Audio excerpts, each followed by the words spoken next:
Olá, está no ar mais um Contraponto, o seu programa de debates aqui na TV Unifra, no canal 15 da NET. Estamos de volta com o nosso programa, esta bancada composta pelos professores do Centro Universitário Franciscano. De volta em 2015, não é? Já desejando a você que está nos acompanhando mais uma vez a programação da TV Unifra através da NET, não é? Um feliz ano novo. De volta a esse programa que faz o ponto e também o contraponto de assuntos que são destaque, que são capa dos principais jornais da mídia brasileira. E hoje, como de costume, como todo o ano de 2014, nós estamos trazendo à tona aqui para esta mesa o debate, a discussão de três temas e três assuntos que repercutiram aí no final do ano passado e nestes primeiros dias deste ano. E eu vou apresentar esses assuntos para depois nós abrirmos para a nossa mesa. O primeiro deles, bem atual, vamos falar sobre a Rede Globo que protege o Roberto Carlos e corta desprezo a Tim Maia na minissérie esta que rodou aí na Rede Globo na última semana. Logo depois, no segundo bloco, vamos falar sobre política. A pergunta é: Brasil sem latifúndios? A questão que suscitou debate nas redes sociais, inclusive, com muita força e nos principais jornais do país. E por último, como de costume, nós temos aqui uma preferência para falarmos sobre esporte. Esporte e os formulismos, as fórmulas dos campeonatos, tão discutidas já pelos clubes e a Confederação Brasileira de Futebol no ano passado, mas que voltam aí com algumas questões que precisam ser pensadas. E isto também é, então, assunto para a gente debater aqui com a presença ilustre dos professores Alexandre Macari, hoje à minha direita, professor Alexandre do curso de História, e à minha esquerda, pela segunda vez, o professor José Maria Pereira, ele que é do curso de Economia, economista, ele professor doutor em Economia, e que estão aqui hoje, nesse momento, para que nós possamos seguir aí com o nosso contraponto, o nosso programa, que debate essas temáticas tão atuais. A primeira delas, eu dizia antes, a minissérie que contou um pouco, foi assim um retrato da vida de um dos mais famosos e mais importantes cantores brasileiros, Tim Maia, não é? Causou polêmica, não é? A Rede Globo estaria, inclusive, se defendendo aí de uma espécie de edição, por enquanto vou falar espécie, não é? De edição desta minissérie, porque há também o filme. E o professor Pereira, leitor também do livro, não é? Sobre a vida, a biografia, podemos assim dizer, não sei se é bem uma biografia de Tim Maia, eu confesso que eu ainda não li, nos traz essa questão aqui do poder da Rede Globo e também do Roberto Carlos nessa história, professor Pereira. Muito bem. Muito bem. Colegas, feliz ano novo aos telespectadores. Olha, eu até brinquei assim, a exemplo do Tim Maia, eu sou o debatedor que mais comparece aqui na TV Unifra. Né? Mas mais a tua direita, agora é a esquerda. A esquerda agora. Assumindo uma nova posição. O único jeito de eu ficar à esquerda é quando tu me transfere de lugar. É só o lugar. É o único jeito, né? Porque as minhas ideias são todas de direita, com certeza. Bom, brincadeiras à parte, esse é um assunto, aparentemente é um assunto leve, né? Próprio mesmo para início de ano, mas eu acho que ele envolve uma questão mais complexa aí, né? Eu, na verdade, eu não vi o filme que originou a minissérie, né, da Rede Globo, mas eu li o livro do Nelson Motta, né, O Som e a Fúria de Tim Maia, né? Ou Vale Tudo, parece que é Vale Tudo. Vale Tudo, Vale Tudo. O subtítulo é O Som e a Fúria de Tim Maia. É um livro delicioso, né? O Nelson Motta escreve muito bem e é uma pessoa que conviveu muito com o Tim Maia ao longo de todo o tempo, né?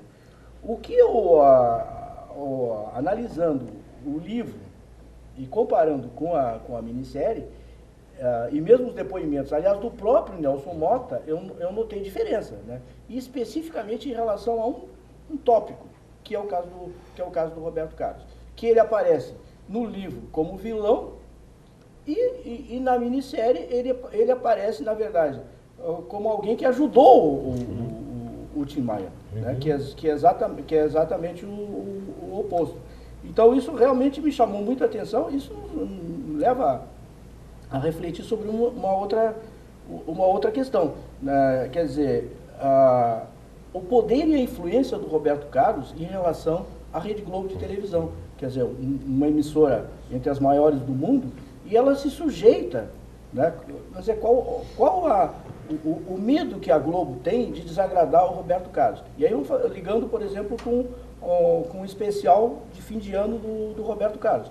Né? O Roberto Carlos, todo mundo sabe que ele tem um toque, né? E que ele mesmo admitiu que estaria se recuperando, mas eu acho que ele regrediu, pelo menos nesse do final do ano, porque todo mundo que se apresentou lá estava vestido ou de azul, claro, ou de branco.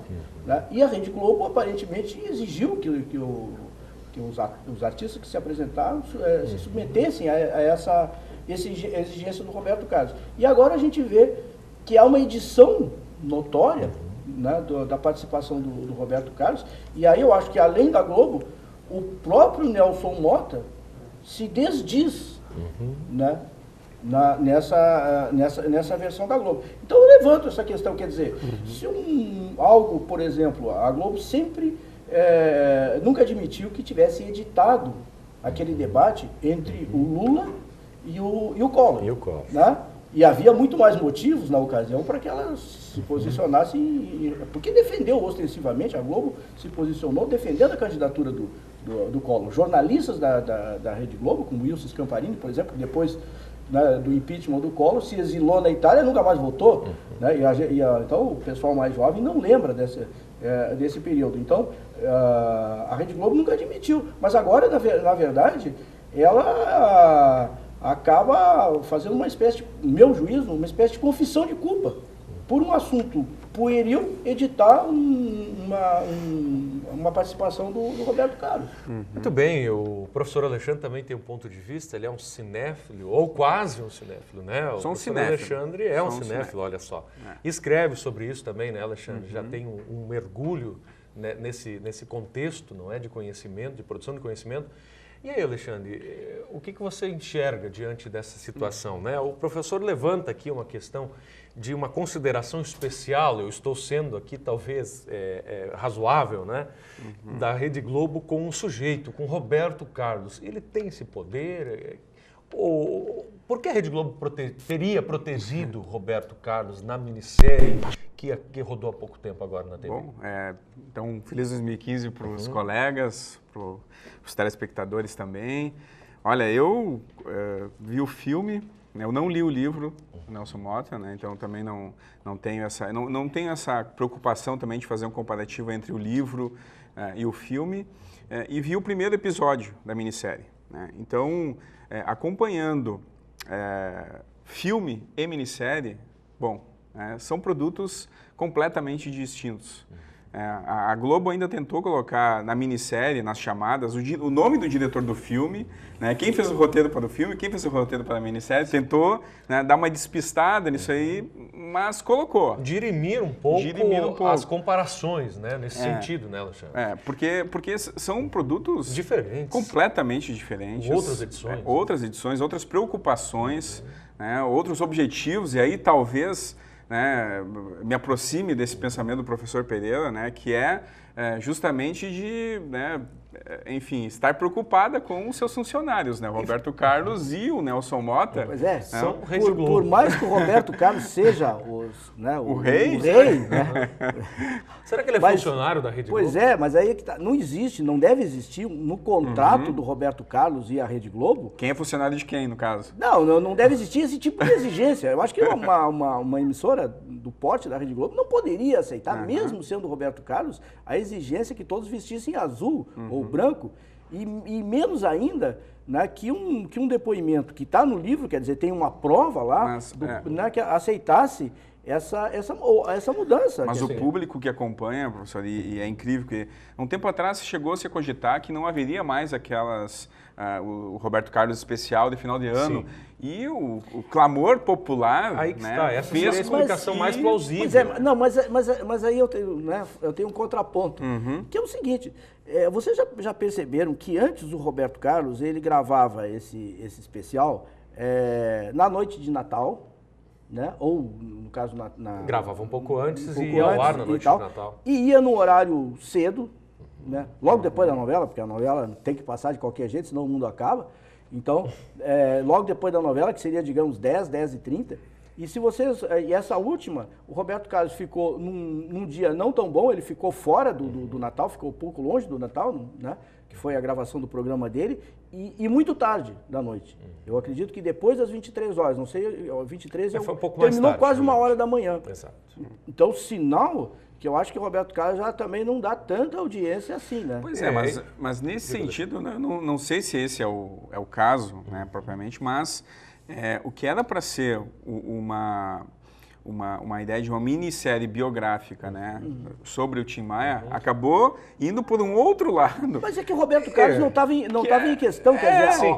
Ela não deixou de ser uma minissérie biográfica de Tim Maia, mas com um viés, eu diria assim, positivo. Mas mesmo a figura do Tim Maia é alterada. Na verdade, concordo.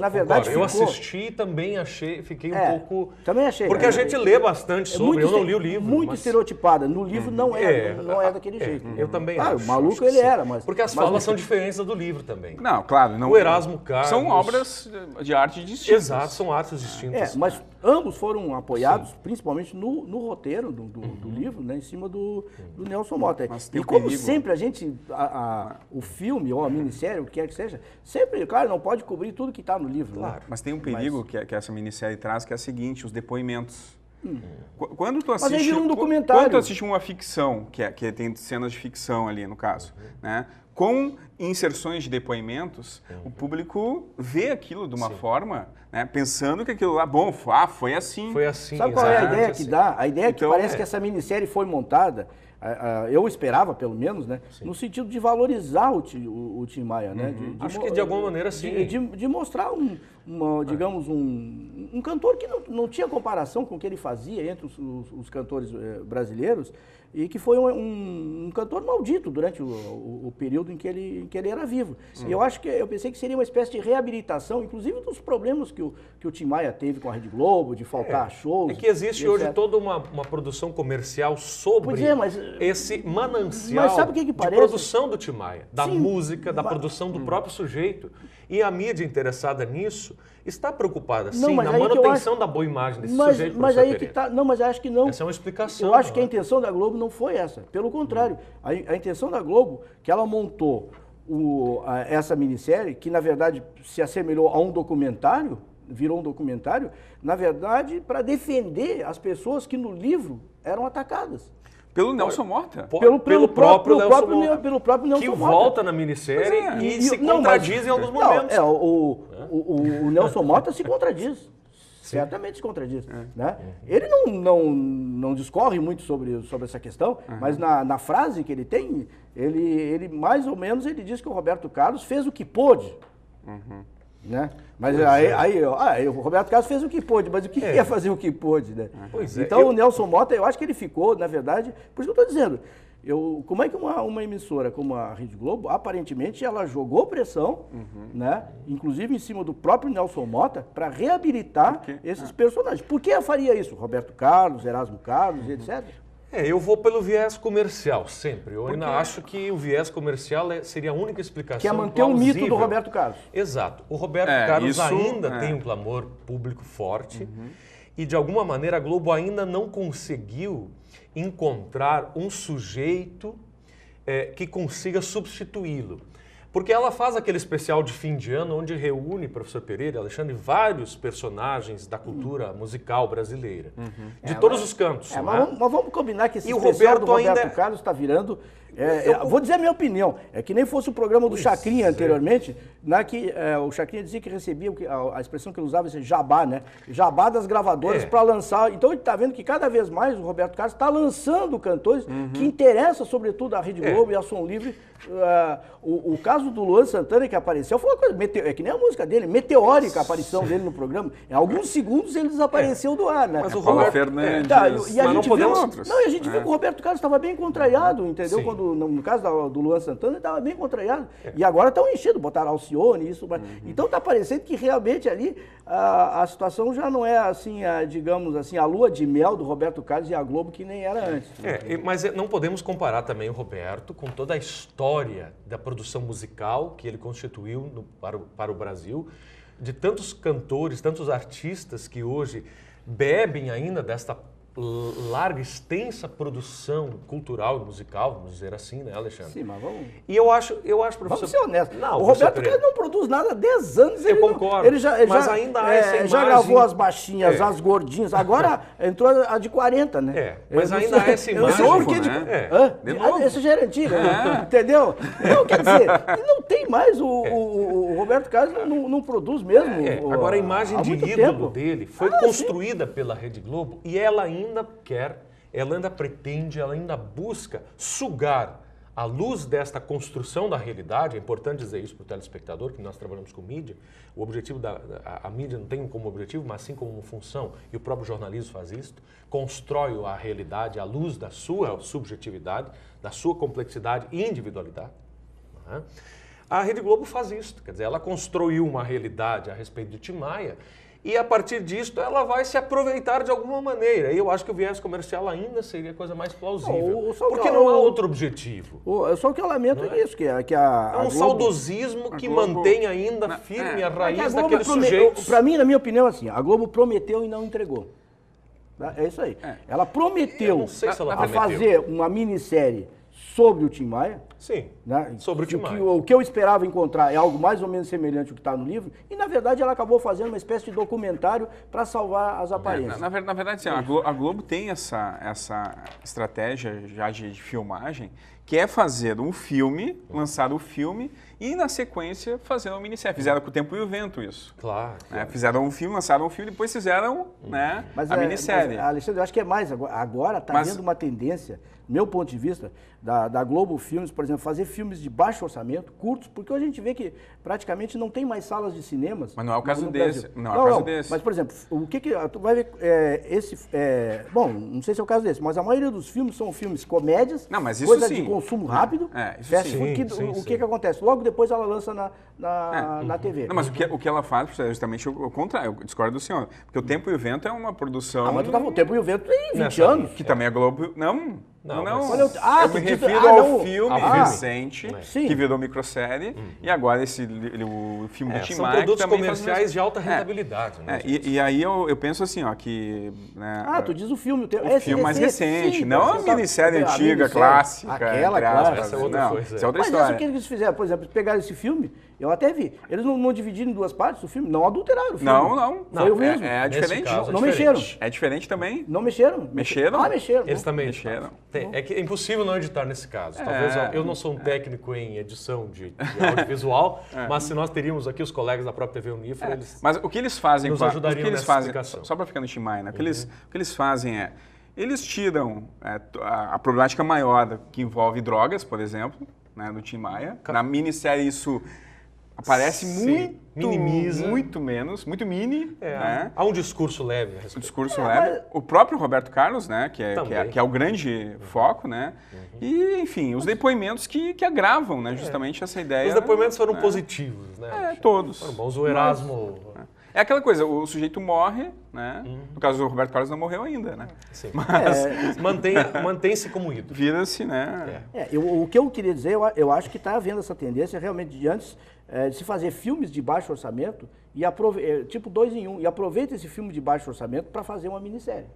Então, antes tu faria o quê? Faria só uma minissérie, a Globo, que é caro igual de fazer uma minissérie. Agora tu faz um filme e transforma numa minissérie. Quer dizer, é uma forma de economizar custos. São histórias contadas de maneira diferente de personagens que têm um arcabouço cultural e social muito forte, não é?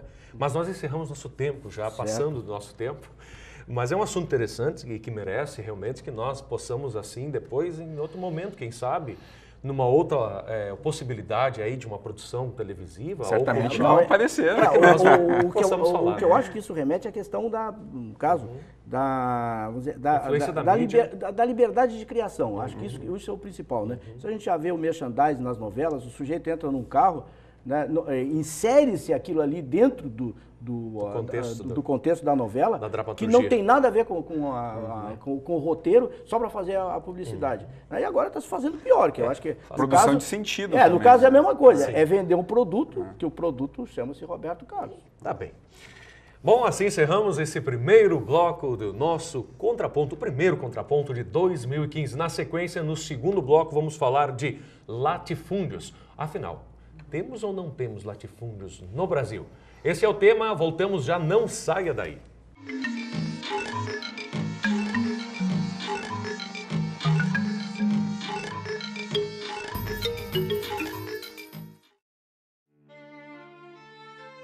Incentivar a arte transforma, inspira.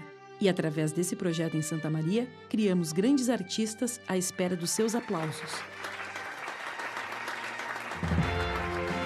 Orquestrando Arte. Transforma a realidade, cultiva talentos. Descubra mais pelo telefone 55 8114 9042.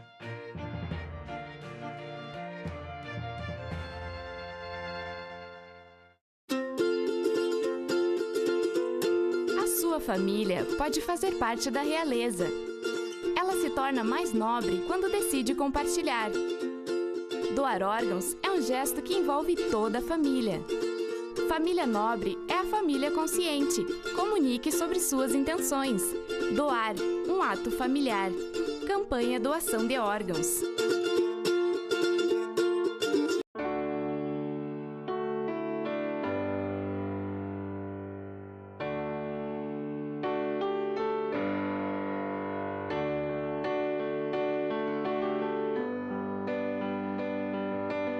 E no fim de tudo, pipa e vento, num belo momento, vão chegar ao céu. Assim como a pipa precisa do vento para voar, a Estação dos Ventos precisa de você. Colabore!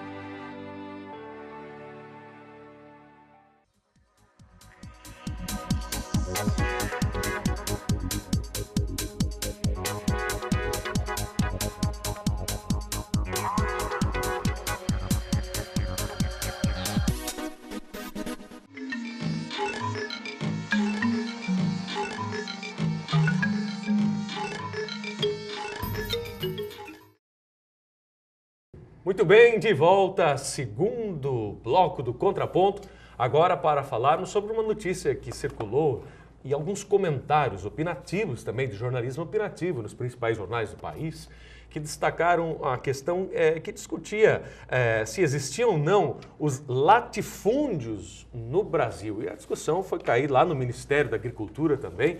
E eu vou começar com o professor Pereira, que é economista, e que vai nos trazer alguns... Porque eu era latifundiário. Né? Pois é, eu não tenho... Não existe mais latifúndio, então eu não tenho latifúndio. Eu não sei se o senhor tem ou não é? Diz que metade do Camopi lá é do senhor, então a gente está trazendo esse assunto à tona aqui para discutir, professor Pereira. Mas quais são os dados que o senhor traz para nós? Tem 300 metros quadrados. Tá bem, é bom.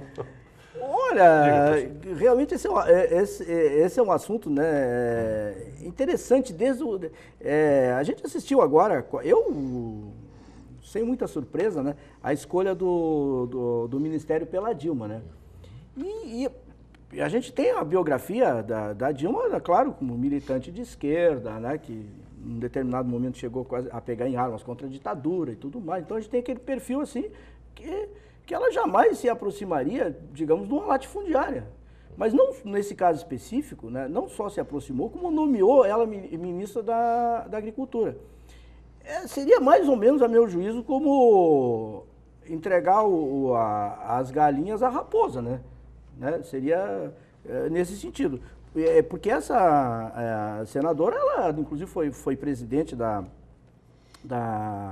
como é que chama? Dos ruralistas, bancada, né? Ruralista. Na bancada ruralista? Não, mas é que tem uma associação ruralista a nível nacional, sim. Ela foi presidente a nível nacional, né? E ela sempre foi, por exemplo, em relação ao MST, PT, ela sempre se colocou em posição diametralmente oposta, né? E aparentemente a Dilma escolheu ela por um capricho, quer dizer, os critérios de escolha, tudo bem, eu acho que eventualmente teria que tentar fazer uma base de sustentação no Congresso, mas a escolha do Ministério da Dilma, e no caso específico da senadora Cátia Abreu, né, demonstra uma coisa difícil de entender, né? Mas esse tipo de... O que a gente está vendo? Essa escolha de ministros, não sei de que jeito foi feita, vai gerar o que em relação à Dilma? Por exemplo, o ministro Nelson Barbosa, Nelson Barbosa, acho, do Planejamento, a primeira declaração dele sobre o salário mínimo, ele já teve que voltar atrás. Ele teve que retificar. Tá. Agora, essa declaração da Cátia Abreu sobre o latifúndio, o que ela vai fazer? Vai voltar atrás ou o MST vai deixar de apoiar o governo? Tem que ter 1.000 hectares para ser um latifúndio, não é? Não, já que tu falou em números, eu até trouxe aqui, não sei se dá para mostrar. Mas há mais informações. Hoje mesmo no jornal, apenas para a gente atualizar, hoje mesmo na Folha de São Paulo, eu estava lendo um pouquinho antes do meio-dia, a própria Dilma já está pensando em trocar nomes que foram anunciados. Bom... São notícias de antes do meio-dia de hoje, professor Pereira. Não, esse ministério da Dilma, eu não sei se eu posso até falar isso, mas vou falar em termos do que se dizia no passado, eu espero que isso não seja interpretado como um tipo de racismo, mas o título, na verdade, é o nome de uma música, né?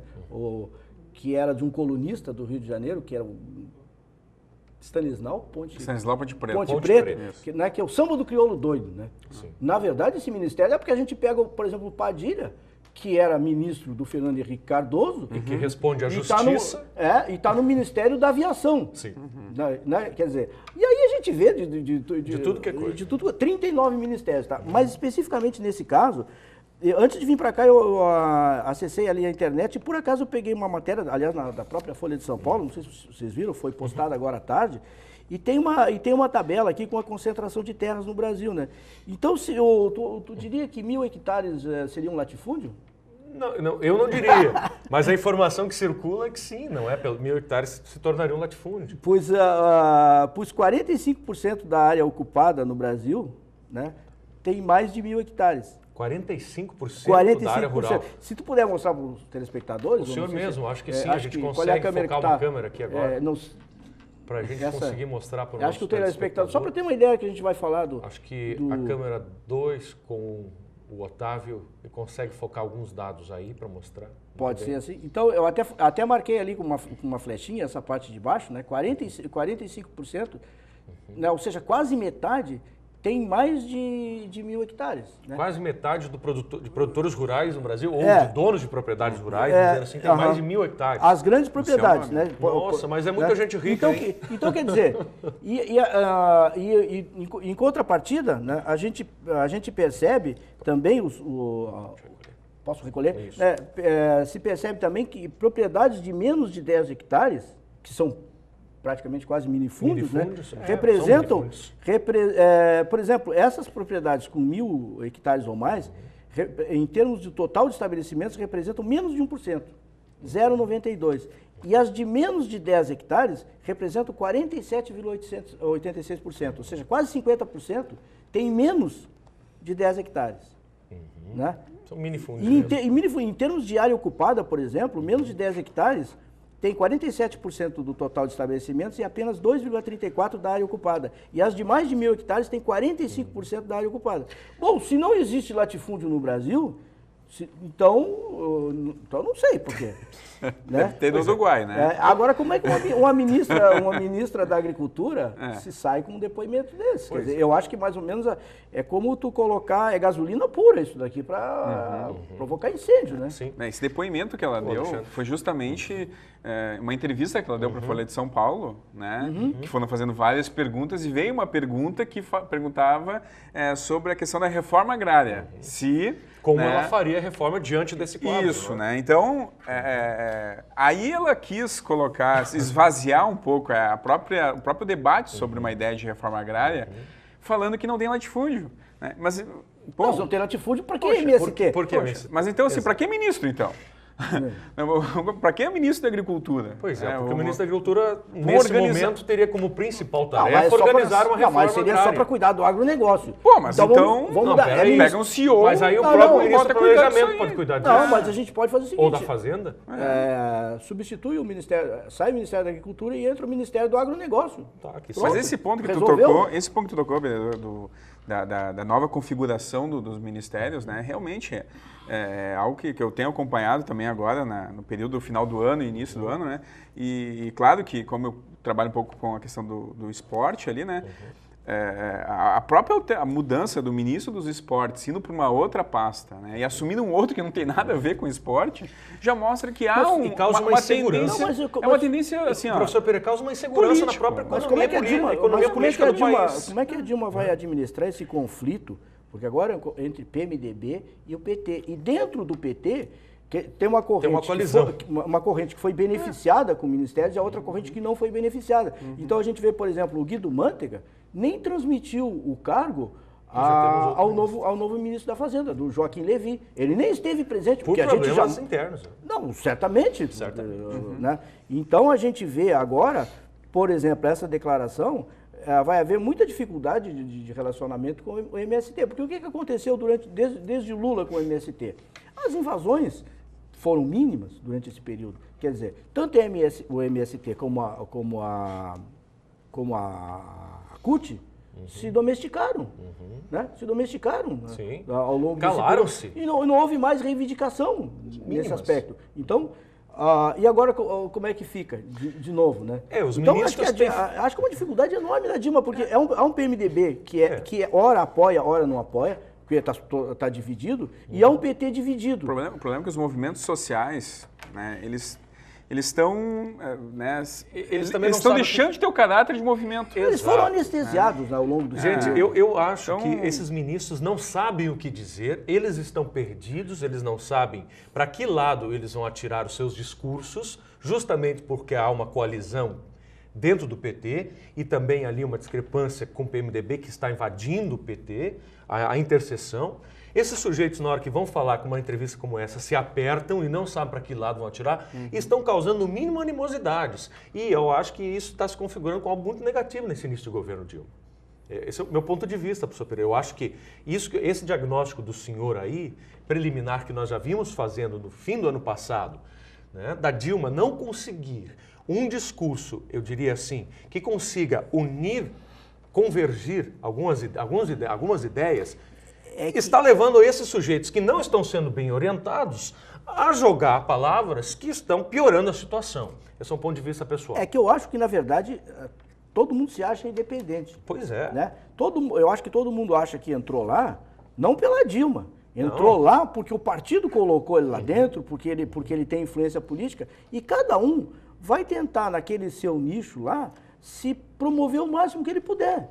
Entendeu? E qual vai ser o resultado? Mas que promoção cada mal organizada é essa? Mas é por isso que eu não vejo problema, professor, assim, caso a presidenta comece a fazer novas trocas.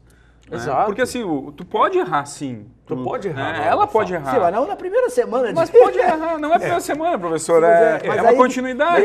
Mas aí que tá, se ela não tem convicção, e parece que não, quer dizer, ela escolheu isso rapidamente, porque tinha que fechar o ministério, entendeu? A toque de caixa, se ela não tinha convicção, era melhor esperar e botar como é que se diz, um provisório lá, né, até que escolhesse alguém que tivesse um perfil. Mas que negativo é isso, gente? Mas, na verdade, o que foi feito foi como é que se diz? Um loteamento. Sim. Já que nós estamos falando em questão agrária, foi um loteamento e é sempre feito isso. E isso não pode dar bom resultado. Eu acho que o problema é de comunicação. Faltou a reuniãozinha para unificar o discurso. Mas com 39 ministros, alguém sempre vai... É difícil, né? Alguém vai ficar distraído na reunião. Quantos partidos também, não é só isso. Quantos partidos diferentes lá. E aí que a gente vê, em ministérios, por exemplo, estratégicos, pelo menos no nosso caso aqui, Ministério da Educação, quer dizer, o Cid Gomes, que é de um partido que eu acho que ele criou para ele próprio, né? Porque não existe nada, como é que é o nome? É o PRO? Como é que chama esse partido dele? PROS. É o PROS. PROS, pois é. E aí, que significa PROS? Um sujeito que não está nem no... Agora eu não consigo... Nem partido, quer dizer, social, qual vai ser a política do Ministério da Educação? Ninguém sabe. Bom, a Dilma diz que a educação é prioridade das prioridades. Sim. Discurso da posse. Sim, prioridade das prioridades. Mas aí ela não coloca alguém do partido dela no Ministério da Educação.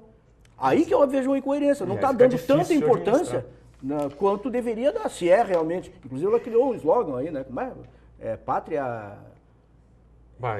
Eu não decorei também o slogan. Educação, pátria... A gente não decora o discurso da presidenta, porque a gente sabe que muito do que ela disse não vai conseguir mas eu acho que essa questão aqui, eu acho que vai ser muito difícil a Kátia, ela sustentar. E a Dilma tem mais um negócio. A Dilma, por exemplo, escolheu a Kátia né, apesar que eu imagino que, às vezes, por dificuldade ideológica, falta de afinidade ideológica, a última coisa que eu esperaria era a Dilma escolher a Cátia Abreu. Mas ela escolheu, aparentemente, não é por afinidade ideológica, é mais por amizade mesmo, entendeu? Assim como a presidente da Petrobras está lá por amizade mesmo, quer dizer. E o estrago vai ser grande, quer dizer, tanto quanto o estrago da Petrobras a gente está vendo, né? Hoje as ações da Petrobras caíram a 8,45, hoje foi um absurdo. E ao mesmo tempo na agricultura, quer dizer, se realmente o MST comprar essa briga e resolver incendiar o país, aí... Olha, eu espero que não. Agora, esse tipo de discurso, hein, Alexandre? Não. É para inflar. E vai contra toda a ideia de governo inflar um momento Claro que também tem o seguinte, né? Não podemos esquecer que quem lançou essa reportagem foi a Folha de São Paulo. Com seus interesses. Que chamou e destacou um fragmento da entrevista, que ela é muito mais longa, que tem uns aspectos positivos. Sim, sim. Né? Então pegou uma parte da entrevista... Mas o Michael pode... pegou uma parte da frase. É a construção da realidade. Para mim, essa realidade é interessante de mediatizar. Claro, vamos lá. mas é isso que não podemos também deixar de mas o que comentar. a imprensa... Deixar de fazer essa Tem que ter essa observação, mas o que a imprensa vende? Ela vende aquilo, o jornalista é aquilo que mais chamou a atenção dele. Isso aqui foi uma coisa que chocou até o jornalista que estava lá fazendo, porque ele achou que esse negócio era um absurdo. Mas só para fazer uma coisa... que ela causa uma animosidade no país. Mas não seria um absurdo, só para costurar os dois temas, né? Não seria um absurdo mostrar o Roberto Carlos vilão da história? Não seria interessante? Eu acho que então, assim, a imprensa tem que mostrar a verdade. Se o Roberto Carlos tem aquele perfil, fez o que fez, tem que ser mostrado daquele jeito. Pois aí que está a questão. Então, dependendo do... Só para fazer a mesma brincadeira que tu fez ali do samba do crioulo doido, depende do crioulo, né? Para tu começar a brincar com a figura e para colocar na fogueira para, né, externalizar e destacar o que quer. Produção então, a Folha de São Paulo não é hoje, né? Não, recorrentemente a gente vê isso. Ela faz o combate. Tudo bem, mas aí, de vez em quando, se acusa a Folha de São Paulo de ser um jornal à direita. Agora se acusaria a Folha de São Paulo de ser um jornal à esquerda. Pois é, mas esse momento... Saiu à esquerda. Da direita temos a esquerda é essa. Aliás, a Folha de São Paulo tem uma da direita temos a extrema-direita, né, professor? Não, tem uma publicidade mais ou menos nesse sentido. Alguns dizem que a Folha é disso, outros dizem que é de esquerda, outros dizem que é de direita. Lá dentro tem de todo mundo, entendeu? Eu acho que o principal é a liberdade. O que eu prezo mais seria a liberdade dos jornalistas terem a sua opinião. Concordo nesse ponto. Finalizamos assim o segundo bloco, caros colegas. Né? E aí, temos ou não temos latifúndio no... Pois é, mas... Em Venâncio Aires eu sei que o nosso apresentador aí tem um minifúndio. Um minifúndio. Vocês dois são latifundiários. Tá bem, Alexandre. Bom, vamos adiante, vamos ao intervalo, voltamos já na sequência para falarmos novamente de esporte. Assunto que nós trouxemos à tona em alguns momentos no ano passado, as fórmulas dos campeonatos de futebol aqui do nosso país que não estão muito interessantes para clubes e jogadores. E talvez para torcedores. É tema para a gente debater, ponto e contraponto, na sequência. Voltamos já.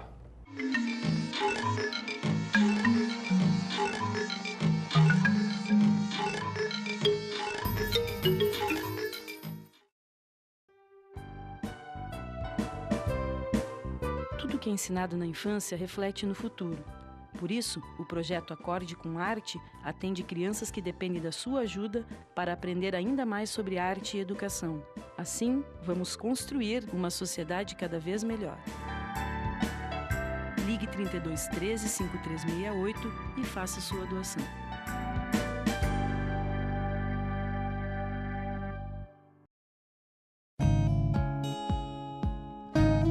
95% de energia elétrica no Brasil é proveniente das hidrelétricas. Cada brasileiro consome em média 200 litros de água por dia. A produção de energia responde por 15% do consumo mundial de água. Até 2020, o mundo irá gastar 55% da energia disponível no planeta. Sua água também é sua luz. Uma campanha do Centro Universitário Franciscano. Inocência e energia que marcam o nosso dia a dia.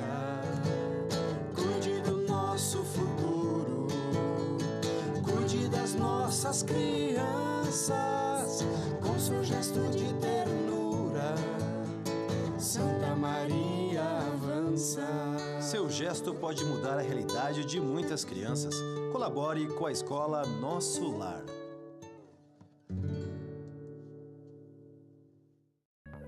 Oi pessoal, sou o Benjamin. Estou aqui para dar um recado a vocês. Ao saírem das salas e ambientes de trabalho, desliguem o ar-condicionado. Energia, para economizar, só precisa lembrar.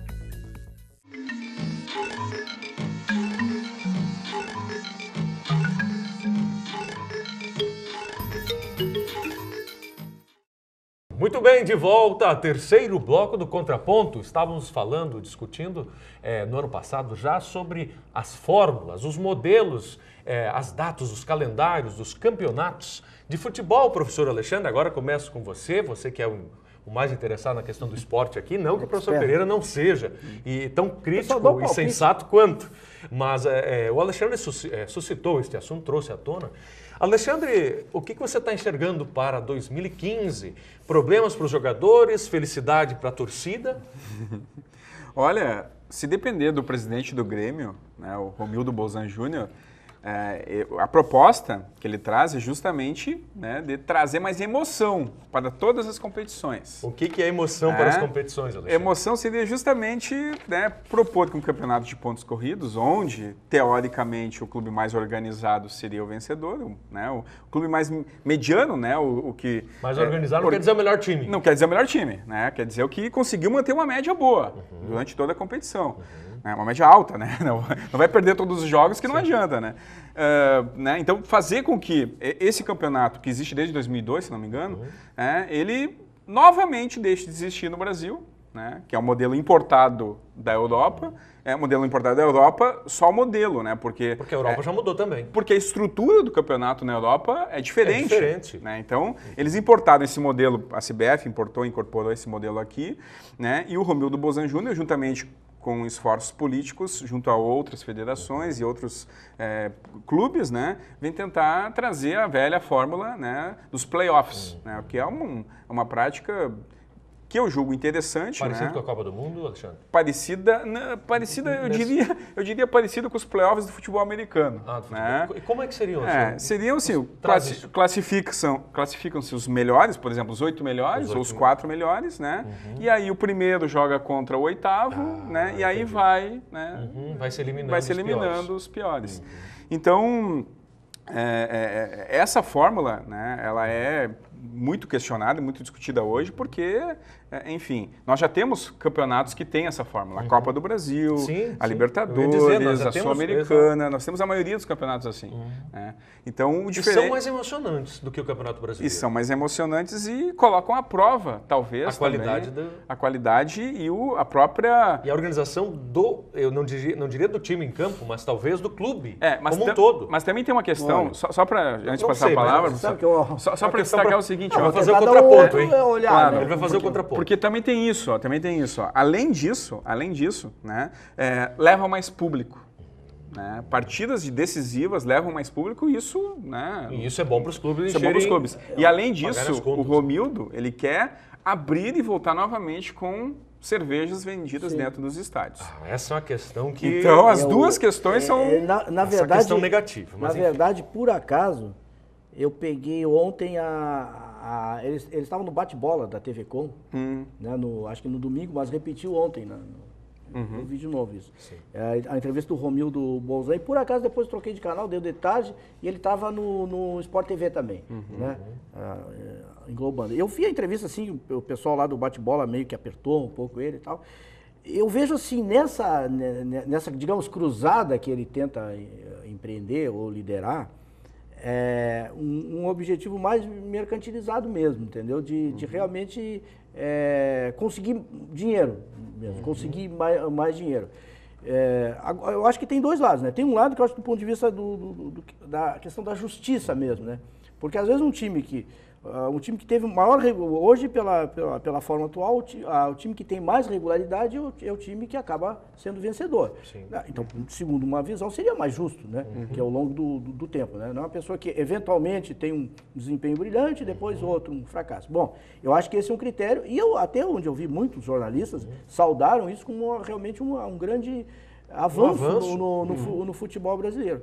Mas, por outro lado, a gente fica vendo que 2 anos que o Cruzeiro se distanciou, muito se distanciou dos outros times, quer dizer, os times que estão mais atrás, segundo, terceiro lugar, não tem mais chance de alcançar. Então, eles ficam lutando por quê? Por uma vaga na Libertadores. Então, o Campeonato Nacional se resume a uma vaga na Libertadores. Uma disputa por um outro campeonato. E não uma disputa para chegar em primeiro lugar.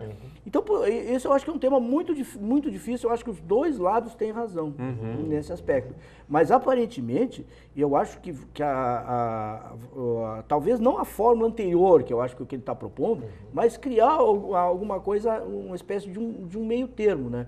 Porque, outra coisa que eu não falou, Alexandre, mas que ele falou lá e está aparecendo aí, é uma espécie de lei de responsabilidade fiscal para os clubes, né? Porque os clubes até hoje não pagam INSS, aí eles vão lá, renegociam a dívida, o governo faz financiamento, pode não sei o quê, continuam não pagando de novo, administrando, pagando salários absurdos, né, que não tem condições de pagar esse salário e não acontece absolutamente nada.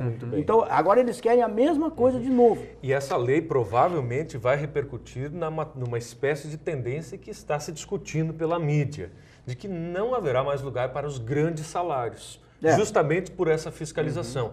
Então, a era dos grandes salários, pelo menos em nível nacional no Brasil, pode estar a caminho de terminar. Temos visto alguns debates em alguns meios de comunicação. Na Bandeirantes, por exemplo, eu já vi uma discussão sobre isso, Alexandre. Não sei se você acompanhou alguma coisa e tem algum respaldo sobre isso. Não, eu estou jogando aqui uma informação ontem, por exemplo, de mídia. Nesse mesmo programa, que por acaso eu vi ontem, né, no Sport TV, estava o presidente do Santos, novo presidente do Santos. O discurso dele é muito aliado com o Romildo Bolsonaro. Quem é que até agora, sabe quem que o Santos vai contratar no próximo campeonato? O Damião está indo para o Cruzeiro. Leandro Damião está indo para o Cruzeiro. Mais um outro está indo para o Vasco, não sei o que. Tem jogador vindo para o Inter do Santos também. Sabe quem é que o Santos vai contratar até agora? Ninguém. Vai só trabalhar com a base. Porque a ideia é que se enxute realmente o orçamento a partir dessa questão da lei, que o senhor muito bem abordou, eu até havia esquecido disso. Ainda o Bolsonaro defende isso. Porque essa lei parece que já foi aprovada no Congresso, mas não foi regulamentada. Ela não foi regulamentada. Eu acho que falta votação. E aí vai dar o mesmo problema. O que acontece? Foi aprovado em linhas gerais, mas a regulamentação vai ficar para quem? Para a CBF? Aí de novo. E aí a CBF vai tomar conta e vai ditar as regras. Mas aí que está a questão. Quando tu destacas isso, e tu fez a pergunta para mim, se os jogadores, por exemplo, seriam beneficiados com isso, é evidente que não, né? O jogador é um empregado do clube. É um empregado que vai ganhar menos. E a estrutura dos campeonatos, são absurdas, né? Mas também tem uma coisa, Alexandre, não adianta o jogador ter um salário milionário e não receber, que o clube não tem condições de pagar. Concordo, né? E o Botafogo, por exemplo, né? Sim, o exemplo do Botafogo caiu para a segunda divisão. Quebrado porque não tinha dinheiro. Mas tinha que cair para a terceira divisão, por não pagar os jogadores. Exatamente. Então, né? Porque não tinha dinheiro, né, Alexandre? E tá vendo, por exemplo, parece que o Flamengo é um time que, depois de passar por todos aqueles problemas, parece que o Flamengo hoje paga em dia, por exemplo. Consegue fazer uma manutenção. Mas a dívida do Flamengo é impagável. É inadministrável. E vão enviar para quem essa conta aí? Para ninguém. Não. Quem é que vai pagar? O governo federal? Eu acho que num tempo pagou, né? Pois é. A Petrobras patrocinava o Flamengo. Né? Até isso a Petrobras pagou. Não esqueça. Mas a Petrobras A Petrobras é onde o Brasil todo.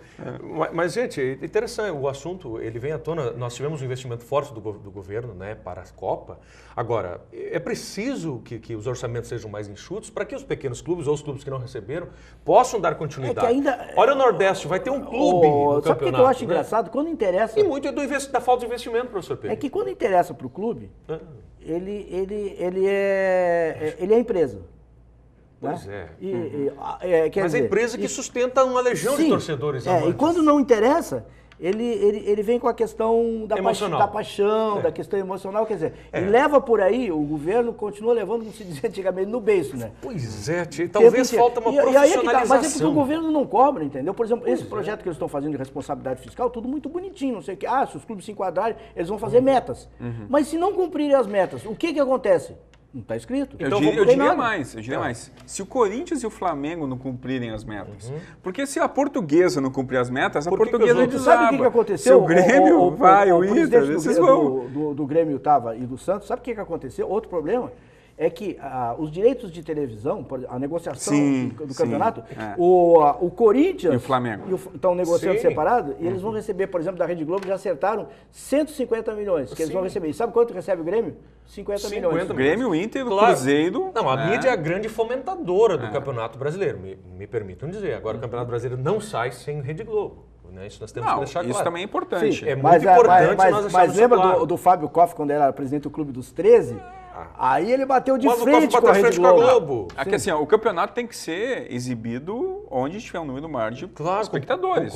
Concordo. Porque a Não região... adianta passar numa emissora que... Sim, mas nós vamos ficar o resto da vida aqui vendo o jogo do Flamengo e do Corinthians. Aqui, aqui em bom. Porto Alegre, Grêmio e Inter, não, nada. Pois só é. no pay-per-view, se quiser. Pois Vai é, ser assim. gente, eu levaria para um outro lugar. Será que não é hora também dos clubes se prepararem, eficientizarem, otimizarem a profissionalização do clube como empresa? Eu não sei até que ponto Eu isso acho que em alguma medida eles estão fazendo isso. Eles estão contratando gerentes profissionais. CEO, né? Eu acho que esse é o caminho para a manutenção do futebol Eu acho que eles estão fazendo isso. Mas eu acho que ainda é difícil essa... Ainda é difícil. Nós podemos ver em nível local aqui que o que ainda falta é um gerente. Por exemplo, a questão das torcidas organizadas, eu vi também na entrevista o Romildo Bolsonaro, ele tem umas ideias meio exóticas. A ideia dele...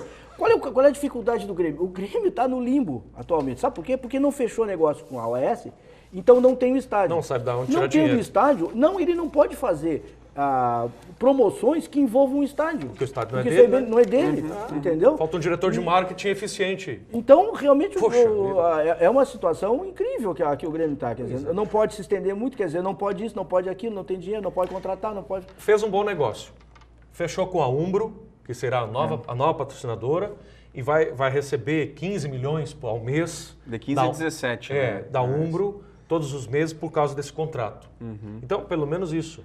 Que a Umbro... Uma boa notícia, vamos assim dar para o nosso telespectador. Só para destacar também, a Umbro, né, ela perdeu o mercado... Muito, né? Na Europa, né? A Umbro patrocinava a seleção inglesa. Ela é inglesa, inclusive. Isso, perdeu para a Nike, né? Então a Umbro, ela também está tentando se reencontrar. E tem fábrica aqui em Venâncio Aires, inclusive. Lembrar que a Umbro foi a fornecedora de camisetas da seleção de 94 do Brasil. Exatamente. Né? Então, tem fábrica aqui em Venâncio Aires. Venâncio Aires tem ali em Chapecó, aquela região na Santa ali. Catarina também. Muito bem, gente. De toda maneira, eu acho que tem esse outro lado, que a gente pode esperar no próximo campeonato nacional.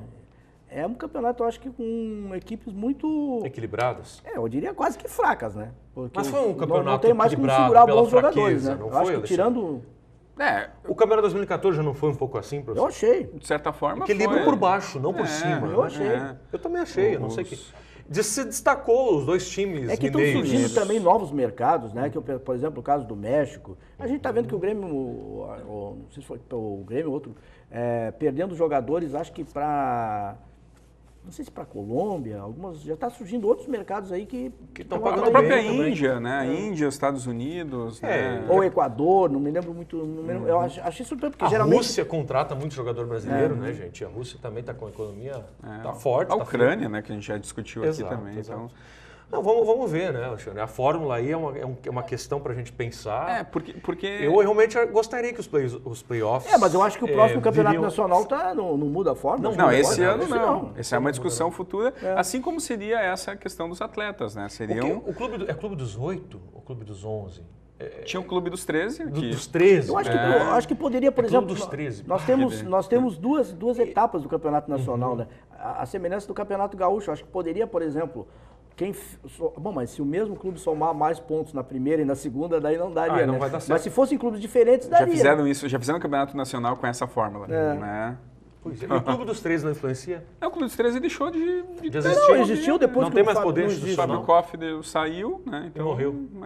Que coisa. Foi amassado, na verdade. O clube dos 13 foi amassado, né? Eu acho que o futebol brasileiro passa Pra realmente por uma situação de quase que uma encruzilhada, né? Porque grandes investimentos acima da capacidade dos clubes, essa questão dos estádios com ocupação muito pela metade, quer dizer, tudo isso, eu não sei como é que vão ser administrados.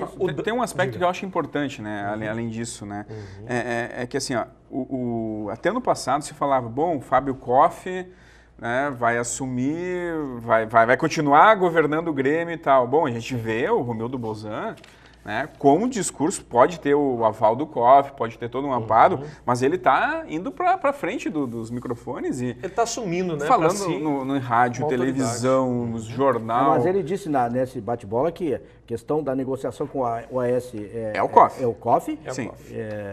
Então, e não tem... Ele iniciou e vai ter que terminar isso. E que ele vai continuar como diretor de futebol. Diretor. Isso. O Dante deu uma entrevista, o jogador Dante, que atuou na seleção brasileira na última Copa, e inclusive naquele fatídico dia em que nós tomamos 7 gols da Alemanha. Ele joga na Alemanha, o Dante, inclusive, não é? Ele mesmo, no seu relato, dizia que, a partir da pergunta do repórter, né, de que o futebol brasileiro necessariamente precisa ressignificar-se à luz de algumas ideias europeias que estão sendo desenvolvidas, inclusive pelo Guardiola. Ele citou o Guardiola como um revolucionário ou como um sujeito que evolui muito rapidamente nas suas técnicas, nas suas estratégias de jogo, e que deveria acontecer uma mentalidade no futebol brasileiro, a partir dos sujeitos que aqui estão trabalhando, e que aí só a partir disso, é claro, que haveria um respingo ou uma melhoria da qualidade da própria seleção brasileira, e que aí sim se poderia enxergar um futebol melhor. Essa estrutura na CBF e que vai se perpetuar, a única novidade que aconteceu, que parece que morreu no berço, foi o movimento dos jogadores do Bom Senso Futebol Clube, aquele, né? Que fez alguma repercussão, mas depois... Acabou. O próprio Alex se aposentou, A força política dos jogadores não foi suficiente, não é? E acho que eles devem também se movimentar mais. Mas o Dante fala isso, e citando o Guardiola, mas assim, o Guardiola, ele só aceitou treinar um clube depois que, né, saiu do Barcelona, foi pro Bayern de Munique. Eu queria ver o Guardiola num clube brasileiro, talvez, o Atlético Paranaense, lá teve a experiência do treinador espanhol já. E no Grêmio. Ou no Grêmio. Com o Bolzan. Eu não sei, né? Mas então, assim, o Dante sair do Brasil e ir lá na Europa falar isso, olhar de fora...